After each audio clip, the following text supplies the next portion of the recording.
Welcome back to Kiesel News, everybody. To start today off, we have news that a sequel to a Warner Bros. Family film will be releasing in 2027. Now, I originally had no clue what this could be, but I looked up what Google considers Warner Bros. Family films, and although the majority of them are just animated movies, so what's the deal with that, Google? Why do you consider anything animated automatically family? But then I saw that Wonka was considered a family movie. So I would wager that this is what the movie is, because one, it has to be a sequel, and two, 3 years would be ample time to make the sequel to Wonka, I would say. They could get it out by then. So that's my bet. But this could be an infinite number of movies. It's fucking Warner Bros. They have fucking a billion family movies, so place your predictions in the comments. It could be Scooby-Doo as well, but I don't think 2027 would be a good year to release the next one. Next up, Derek Connelly, who is primarily known for Jurassic World, is writing the Transformers G.I. Joe crossover movie script. Now, you think if they were going to get him for any Transformers project, they would have got him for Rise of the Beasts, as they're all based on prehistoric-esque creatures, right? Just like dinosaurs. But I still think that he'll do an okay job with this movie. I mean, he doesn't have many other writing credits aside from Jurassic World. Only Detective Pikachu. That's his really only other credit. But he is on track to write the Legend of Zelda live-action movie, and he did write Duel of the Fates, which was the original testament for Rise of Skywalker, which sounded a lot better. Definitely better than the pile of garbage that we got. I hope this movie doesn't end up meeting the same fate as Duel of the Fates. No pun intended. Because with the current state of the Transformers franchise, I mean, it could get cancelled at any moment, unfortunately. Especially if Transformers 1 bombs, and it very well could, because it doesn't look very good. We have the first episode title for The Amazing World of Gumball Season 7. Cartoon Network shows are really just getting all the news recently, damn. But the title is The Burger. Unfortunately, for a premiere, it doesn't really sound like that big of an episode. A nothing burger, if you will.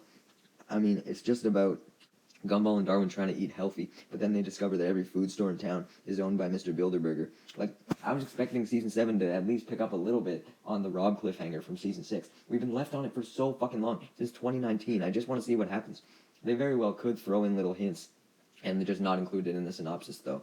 That probably is what's happening. Especially with weird shit happening in Elmore. I just wish the premiere was more, I don't know, big. I guess the overall series premiere of Season 1 was just a random-ass episode that could have been any other episode, but Season 7 shouldn't have followed suit, in my opinion.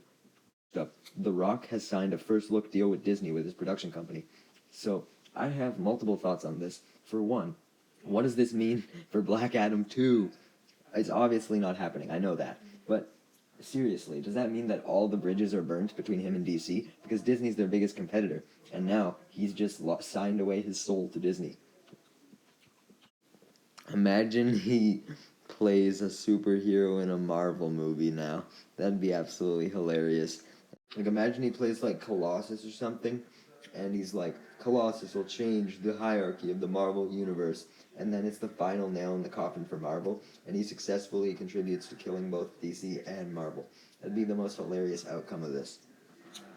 This likely also confirms Moana 3 in some way, because I'm sure that Dwayne wouldn't pass up the opportunity to star in another one. Now for a few quick little headlines that I don't have much to say on. We have a new movie from the animator of Spirited Away. Especially with the Oscars' recent diversity push outside of America, I can definitely see this movie being Oscar potential. Much like how Miyazaki's Boy and the Heron was. Smiling Friends has been officially renewed for Season 3.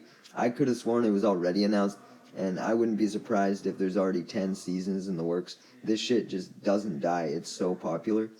But it's also one of those shows that I feel like sort of lives in an echo chamber, because I see everybody on Twitter talking about it, but not a single person that I know in real life is talking about it, even people that have watched it and really enjoyed it in the past. Obviously, my circle of like 4 friends isn't representative of the entire world, but I don't know, I just find it a little odd. But still happy for Smiling Friends fans, though. Time named Homelander Superhero of the Year, which is interesting in itself, but to celebrate, they did an interview with Homelander himself, not Anthony Starr, but Homelander. I'm wondering how copyright works here. Did they have to pay any royalties to be able to technically write for Homelander? Also, it's kind of weird to put out a scripted interview. I mean, I know that's the whole gimmick of this, and it's obviously not being framed as a real interview, but I don't know, kind of odd. In regards to Homelander being named Superhero of the Year, I actually think that's pretty accurate, because even though you would expect it to be someone Marvel-related, it just shows how much Marvel has fallen off in this last year. And Homelander, I think, has definitely had more cultural impact. He's been in so many memes and GIFs, And the show in general has just popped off. Yeah, I mean, like, Marvel had no options this year, really, for Superhero of the Year. Who are they going to pick? Ant-Man? Nick Fury? Like, those are the only heroes that really had any focused projects this year. You could have did the Guardians of the Galaxy, but it's not fair to just pick one of them. And it's obviously not going to be the Marvels, so, yeah, this makes sense. Henry Selick will be developing a stop-motion adaptation of The Ocean at the End of the Lane, and it's described as almost a sequel to Coraline. And I think that's the most interesting part of this headline to me. I mean, Ocean at the End of the Lane sounds interesting. It's about a young boy bringing an evil entity from another reality into his world and getting people to help him get rid of it. Uh, Overall, that sounds like an interesting plot.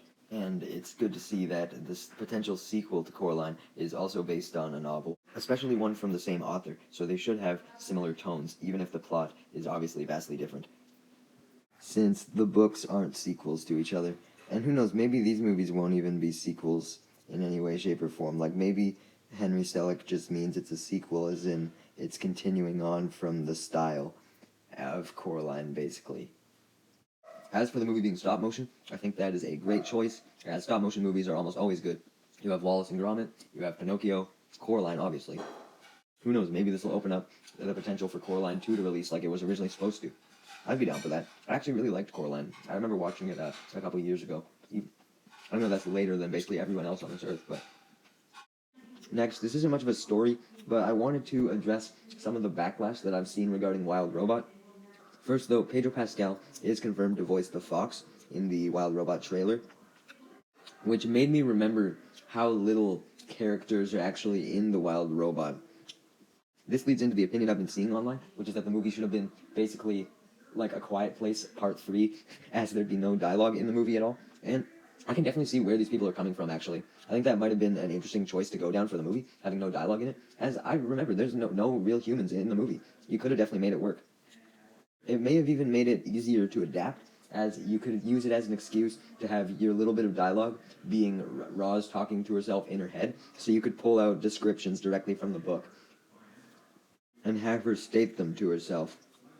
I don't think the animals talking will harm the movie by any means. At the end of the day, it'll likely just mean that they end up feeling more developed than they did in the book. But I think it would have been an interesting stylistic choice to have no dialogue for sure. Next, we have a little update on the Adventure Time movie that I covered yesterday. We have a little synopsis, being that Finn and Jake embark on their greatest adventure yet. While this is vague, this also reveals so much, because it proves that Finn and Jake are going to be the protagonists. I don't know how in the actual fuck they're going to pull this off, as Distant Lands was meant to be their farewell. It even segued right into Fiona and Cake. I suppose Fiona and Cake Season 2 could set it up so that they could return, but does anyone want them to return? Anyone? It would just ruin their ending. For our last major story today, apparently Midori, the leaker that we have covered multiple times for multiple different franchises, has been outed as a previous fake Persona leaker under a new identity, being some guy named Mystic Distance. Now, what's fucked up about the situation isn't that any of the leaks could be fake, as a lot of them are probably real, as they apparently did come from a real Atlas employee, but what's fucked up is that this Mystic Distance guy is a guy, and he was pretending that he was a Japanese girl. What the fuck, dude? Like, that's some Nigerian prince-level catfishing. Really, Midori? Like, we all respected you so much for all these leaks, and you're just a fucking cunt. The only grace that we can give them is that they didn't deny the allegations and prolong this drama longer than it needed to be. Next up, the lead producer of the makers of Horizon want to see Aloy in Smash Bros.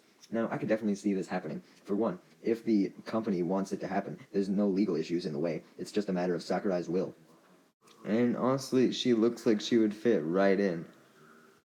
The only thing that might get in the way is if the next Smash game decides to go down in scale, back to using only Nintendo characters again, as it's not Smash Ultimate anymore, but I think they would be shooting themselves in the foot if they do that, and they know that, as Smash Ultimate's entire appeal was the third-party characters. So I definitely think that Aloy has a chance of getting in. For our last story today, let's just take a look at some bullshit. Being a complex list of the 20 currently funniest people on the internet. As someone who's online all the time, I think I should know at least 50% of these people, right? Well, no.